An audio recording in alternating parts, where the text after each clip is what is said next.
Finalement, j'avais fini par quitter le territoire togolais par la grâce de Dieu. Les gars, Dieu est fort. Il fait d'abord le signe de quoi? Oui. Papa God est fort, les gars. Je me sentais déjà oppressé et en insécurité dans ce pays-là. Voici alors comment s'était déroulé mon voyage Togo-Côte d'Ivoire. Déjà, il faut savoir que ce voyage-là avait duré, c'était combien de jours? C'était 2 jours. 2 jours comme ça. Voilà, j'étais passé par la frontière Togo-Ghana par moto. Oui. Quand je suis entré au Ghana, on avait roulé. Après, on était arrivé dans un endroit là qu'on appelle. C'est un endroit là, je ne me rappelle même plus du nom. Un endroit là-bas au Ghana en fait, je ne me rappelle plus du nom. Arrivé dans cet endroit, une voiture m'a conduit à la frontière Ghana-Côte d'Ivoire. J'ai oublié le nom de la frontière là. C'est un nom là. Je ne me rappelle plus des noms en fait. Voilà alors, il est question pour moi d'entrer en Côte d'Ivoire. Et la belle nation, la Côte d'Ivoire. Les gars, wallahi billahi que non. La Côte d'Ivoire non. C'est mon deuxième pays. Je vous jure l'éternel que après le Cameroun là, j'ai la Côte d'Ivoire. Attendez pas d'avoir mettre le maillot de la Côte d'Ivoire. Je pense que c'est une nation que non. C'est la Côte d'Ivoire qui me sort de la situation. Attendez d'avoir pas mettre mon maillot de la Côte d'Ivoire. Aïe. Voilà, je suis de retour. Comme je respecte mon pays là, c'est comme ça. Je respecte aussi la Côte d'Ivoire. Oui, si j'avais le maillot du Cameroun, je devais porter. Mais je n'ai pas.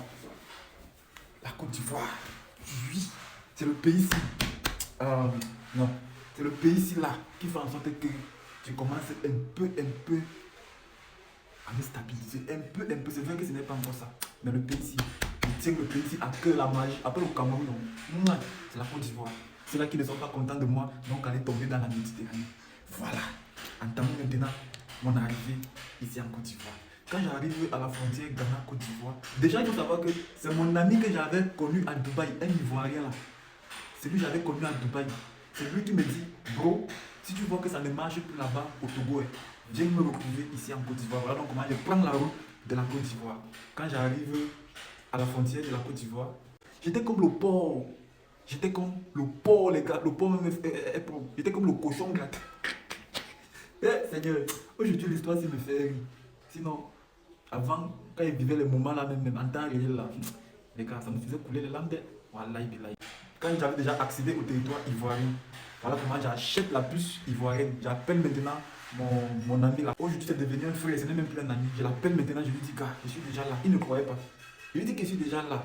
Le gars me dit, tu es à quel niveau? Je lui dis, je suis la première ville en Côte d'Ivoire, frontière Ghana-Côte d'Ivoire, là où c'est Noël, où c'est quoi là, je connais plus les noms, les gars. Je lui dis que je suis à tel niveau, il me dit, voilà.